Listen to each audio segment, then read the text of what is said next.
Hello everyone and peace of Christ to all of you. One of the Muhammadan he left a message saying that how you can explain the amazing wisdom in the Quran. So I decided to share some of the amazing wisdom and the teaching of the amazing God. His name is Allah in the Quran. As you see, I'm using my phone, so excuse me, it's not as usual, but it does the job. Here we have in front of us chapter 33, verse number 53. And as you see, this is the Muslim translation, not my translation. Here we notice a story, supposedly. It's not a story, it's an order. The God of the heaven and the earth and the galaxies and beyond the galaxies is worried about three or four things. Let us review the wisdom of Allah. Believers, Abduls, enter not the house of the Prophet without his permission. Allah, the God of all Islam, is worried about entering the house of the Prophet without permission. Okay, hold on. If somebody entered the house of the Prophet and he is a prophet, public figure, he is a judge, he is a ruler, what will happen exactly?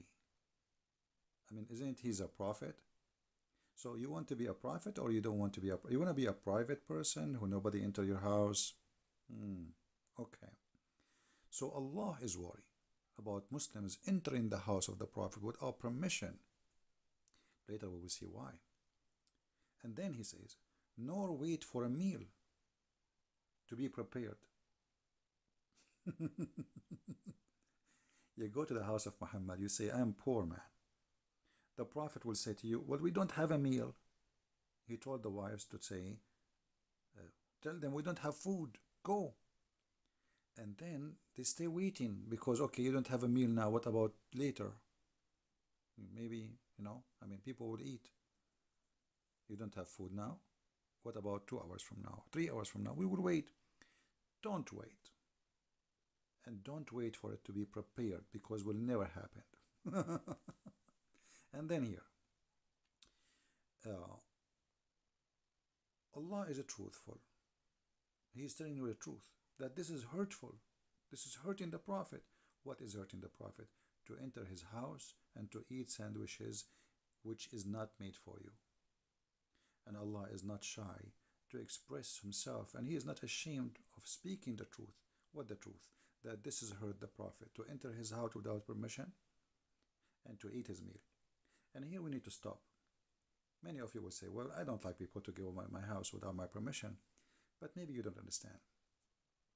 If we go a little bit down, you see the interpretation made by the Abdul. It says to you that the Arab tradition, they go to their houses and they enter their houses, and not only that, they eat. Actually, if you are a stranger and you enter an Arab man's house, you stay in his house for 3 days, 3 nights, and they will not even ask you what's your name, which means your food, your accommodation is for free as a guest. It's a shame for an Arab man to ask you who are you and what do you want. Until you pass the first 3 days, then they will ask you. This is before Muhammad. After Muhammad, things change. Muhammad, he is an Arab, but he's different. He's cheap. He's selfish. He is crazy. He wants to be a prophet. The Arab, they used to be proud actually to have a guest. When somebody come to the tribe, they would be fighting over the guest who will sleep in the house of who. So if you sleep in the house of this person, you don't accept to sleep in the house of that person. That means you are insulted the other one. Muhammad is different. Muhammad, he don't want anyone to come, even those who they are believers. Those are his followers. Don't enter my house without permission. And the funny, they are not ashamed even to say to you that the Arab, they used to be a lot better than Muhammad. Read carefully. This is their interpretation, not mine.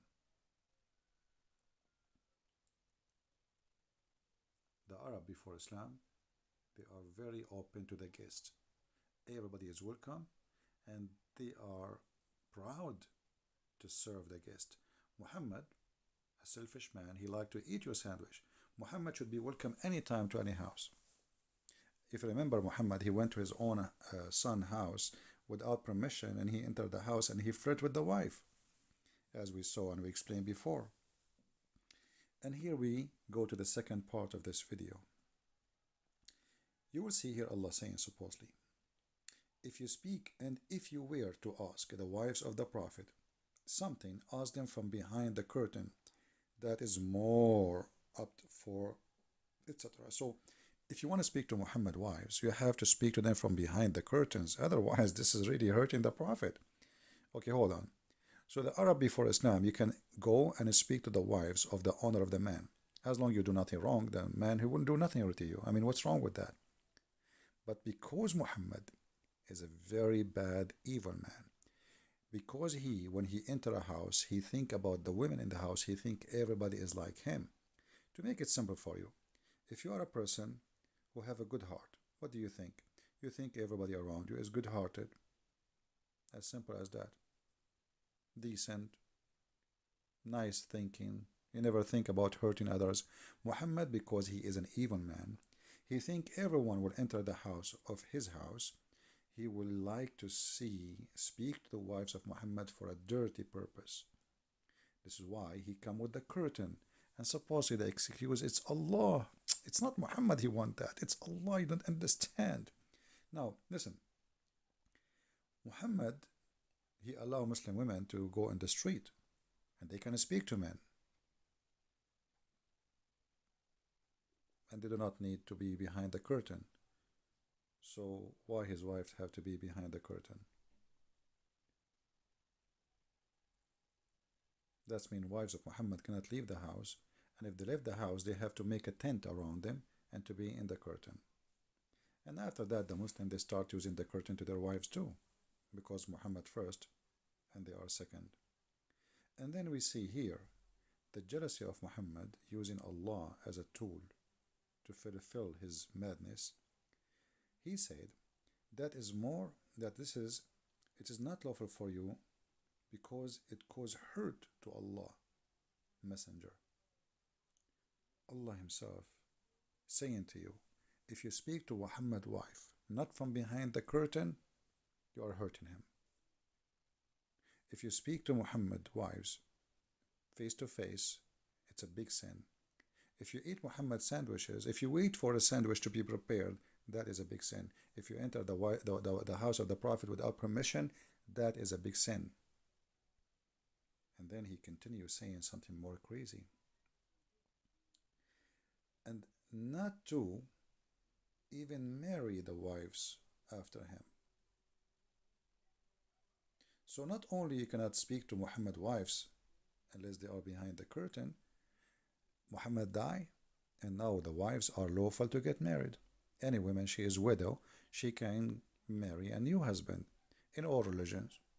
And actually, if you ask Muslims, did Muhammad marry women before and they were widows? He would say yes. As an example, Khadija, she have two husbands before him. She is 25 years older than him, yet he married her. Okay, question. He killed the husband of Safiya. He took her. He took many women after they were widow. Some he killed their women, said their husband. Some he took them after they became widow. So Muhammad have no problem to sleep with the women after her husband either pass away, get killed. So why it is a problem if Muhammad pass away to marry his wife? Because Muhammad is above mankind. He is a crazy man. He want to own those women even after his death. Muhammad here, he was thinking, okay, tomorrow I will die. Who is going to be in the bed with my wife? Omar? Maybe Abu Bakr? Abu Bakr, he cannot marry Aisha, so he will marry whom? Maybe different women.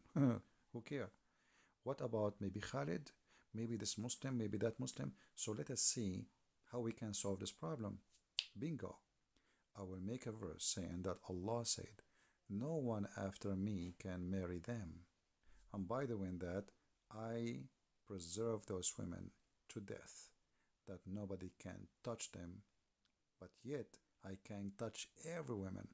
Actually, in the interpretation of the Quran, it says that if the Prophet, his eyes fall into a woman, which means he like her husband must divorce her immediately so the Prophet, he can have her. And here you notice how filthy this man is. And this is exactly what he did with his own son. He went to the wife when the husband was away. He entered the house. He saw the women wearing almost naked clothes, and he flirt with her with loud voice, and there's no way he's not aware that she can hear him. And he said, praise be to Allah, the one who made my heart to flip for you. Then the wife, she told the son, oh, your father was he, and he flirted with me. Then the son went to Muhammad, says, hey, I don't like this woman, you take her. So look, imagine here how crazy sick this maniac. He forbid to you what he loved to do. This is the wisdom of Islam. And here the interpretation actually exposed the madness of Muhammad. That the Arab, they used to be a lot better than before Islam from the Arab after Islam. Share your comment, post your comment. If you are a Muhammadan, don't forget to refute me about Muhammad forbidding people from eating his sandwich. Allah will provide him with more sandwiches. What's wrong with you? You see, Jesus, when they ask you for a sandwich, according to the Quran, chapter 5, Al-Ma'idah, this is why it's called Al-Ma'idah, which means the table, the meal. Allah, He sent 7 sandwiches. Every sandwich have a wheel. Wheel. 7 sandwiches with 7 wheel. So why Allah is worried about people eating the food of Muhammad? What about Allah making miracle that people, they can come anytime and eat from his house and there's no problem, especially the poor. Here you will see the stupidity of a madman trying to make himself above mankind, using what he called God, making himself controlling everything around him, and forcing things so nobody discuss why. The wife, they will say to him, why we cannot marry after you? No, Allah, He said so. They cannot discuss that. Even the father of those women, they cannot say, okay, Muhammad, he died. She have the right to marry. But by saying Allah said, it's over. This is the evil Muhammad, and you heard some of his wisdom. This is not the wisdom of God. This is a man speaking about his own, making his own fantasy, controlling people using God for his own glory. And this glory is filthy glory. Even the dog outside agreeing with me. Thank you very much for listening. And by the way, I am still in a mountain area, very beautiful, and it's very great. Thank you, and God bless you. Take care.